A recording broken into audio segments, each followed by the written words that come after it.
안녕하세요. 캠벨 생명과학 시판 생물 공부 함께하고 있는 이정민입니다. 자, 지난 16장에서는요, 우리 DNA가 세포주기 과정에서 우리 간기 S기 때 복제가 되는 방식이 어떻게 이루어지는지를 봤었는데요. 제가 수업 초반부터 누차 강조를 했었지만 이 DNA라고 하는 것이 일반적인 사람들은 부모하고 자식하고 닮는 거, 부모가 자식한테 DNA를 넘겨주니까 닮게 되는 거야. 이래서 DNA가 중요한 거야 라고 생각을 많이 하는데, 사실은 생물학적 관점에서 봤을 때는 이게 유전 관련이 아니라고 하더라도 지금 당장 내 몸을 구성하고 있는 단백질이요. 제 머리카락과 여러분의 머리카락은 단백질 성분이 같을 수가 없죠. 그렇죠? 뭐 부드러운 정도라거나 굵기 정도라거나 이런 식으로 각각의 우리 사람 같은 사람이라고 하더라도 각각 사람마다 피부 색깔이 다르기도 하고요. 또 머리카락 단백질, 손톱 단백질, 피부를 구성하고 있는 단백질들이 저마다 다르게 나오는 이유가 사실은 이 DNA가 가지고 있는 정보를 가지고 세포 내에서 단백질을 만들기 때문에 각자 다른 단백질을 만들어서 그러한 차이가 생긴다. 이렇게 생각하시면 되시겠습니다. 따라서 DNA는 지금 당장 내 몸에 있는 특징을 결정하는 데 굉장히 중요한 요소가 되는 것이고요. 그래서 DNA에 대한 공부를 많이 하게 되고 연구가 됐을 때 우리는 이제 의학이랑 관련해서 생명연장이랑 연결이 되는 그런 부분인데요. 오늘은 그 DNA가 가지고 있는 주된 기능, 단백질이 만들어지는 과정이 어떻게 이루어지는 것인지에 대해서 공부를 해보려고 합니다. 생각해보시면 당연히 단순하지 않은 작업이고요. 그래서 두 파트로 나눠서 일단 앞부분에서는 DNA의 정보가 어떻게 세포질 쪽으로 나오게 되는지, 실질적으로 단백질을 만드는 건 리보소움이 하게 되어 있거든요. 그런데 DNA가 핵을 벗어난다라고 하는 것은 이 세포가 정상적이지 않다라는 시그널이 되기 때문에 DNA는 절대로 핵 바깥쪽으로 나올 수 없습니다. 그렇기 때문에 이 DNA 정보가 어떻게 세포질 쪽으로 나오게 되는지, 그리고 이제 세포질 쪽으로 나온 DNA의 정보가 어떻게 단백질이 만들어지게 되는지 순차적으로 한번 공부해 보도록 하실게요. 자, 제가 지금 간략하게 DNA라고 하는 것이 우리 몸에서 단백질을 만들어주는 정보를 갖고 있기 때문에 중요하다라고 말씀을 드렸는데, 저도 지금 이렇게 알게 된 것이 기존에 있던 과학자들이 이 사실들을 알아냈기 때문에 말씀을 드릴 수 있었던 거겠죠. 그렇죠? 자, 사실은 이 유전자에 대한 정보가 처음 이루어졌을 때 사람들은 유전자가 도대체 무엇을 정보화하고 있는 것인지에 대해서 정확한 정보가 없는 상태였습니다. 자, 따라서 이 유전자가 어떤 식으로 이 전사와 번역이 되는 것인지에 대한 기작도 사실은 크게 중요도가 떨어졌었는데요. 우리 오늘 전체적으로 이제 얘기할 내용들, 이제 DNA 정보를 가지고 단백질이 만들어진다라고 하는 과정에 대해서 최초로 연구를 했던 사람들은 지금 보시는 것처럼 비들과 테이텀이라는 과학자였습니다. 자, 이 두 사람은요, 빵곰팡이, 여러분들 빵곰팡이 아시죠? 식빵 같은 거 이렇게 그냥 먹다가 남은 거 식탁 위에 놔두면 이렇게 푸른색으로 이렇게 부들부들 곰팡이 생기잖아요.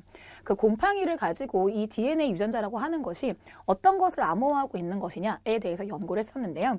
지금 일단 이 실험을 보시게 되면 이것은 이제 실험을 연구를 진행하기 위해서 기초적으로 진행했던 실험이라고 생각하시면 되실 텐데, 지금 보시게 되면 최소배지라고 하는 것은 우리가 언제나 실험을 할 때 대조군으로 작용하는 부분이 필요하기 때문에 최소배지라고 하는 것은 이 생물이 살아남기 위해서 필요한 최소한의 영양분들만 가지고 있는 배지를 최소배지라고 얘기를 하게 됩니다.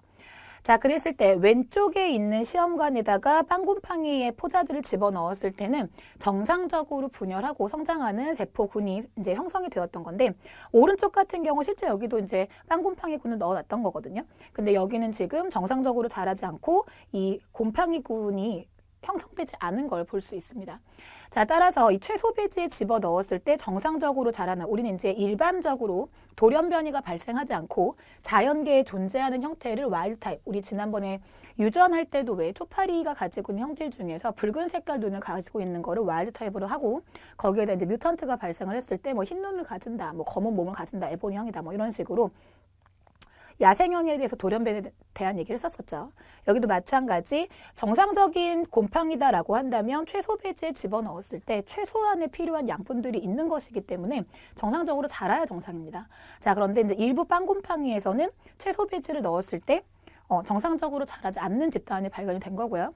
그렇다면 이제 어째서 이런 일이 벌어진 건지를 확인하기 위해서 이 빵곰팡이에게 필요한 최소 물질이 어떤 것들이 있는지를 한번 살펴보게 되었던 거죠.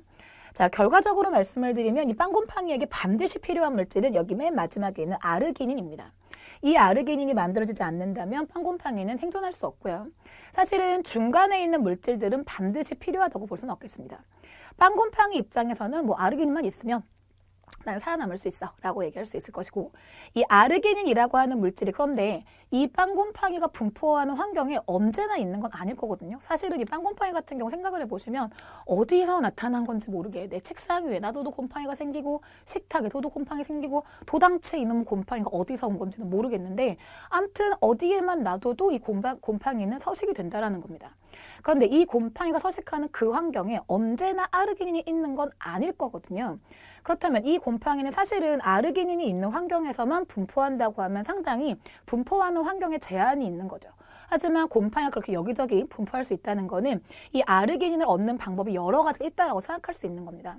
따라서 아르기닌이 있는 환경이야 라고 한다면 얘는 잘 자랄 수 있겠지만, 만약에 아르기닌이 없는 환경이더라 라고 했을 때 최초에 이것들을 만들 수 있는 재료 물질만 있다라고 한다면 그 채 내에서 이 재료 물질을 가지고 오르니틴이라는 물질로 전환을 시키고, 또 오르니틴이라는 물질을 시트룰린으로 전환을 시키고, 이 시트룰린을 아르기닌으로 최종적으로 전환을 시킬 수 있다면, 굳이 아르기닌이 없다라고 하더라도 여기 있는 전구 물질은 아주 간단한 아미노산 종류일 거거든요.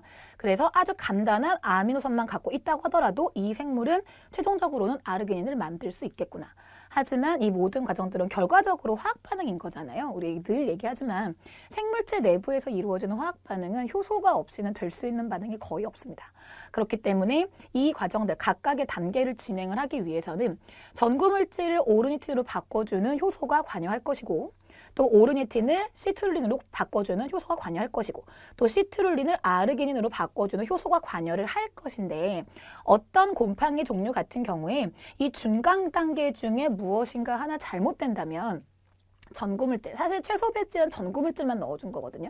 최소 배지에 전구물질만 있다고 하더라도 아르기닌을 만들지 못해서 살아남지 못할 것이다. 그래서 비들과 테이타움의 그 접근은 뭐였냐면, 그럼 이 중간 관계가 이상이 생긴다면 유전자라고 하는 것이 아마도 효소에 대해서 정보를 담고 있는 게 아닌가라고 이제 접근을 했던 거죠.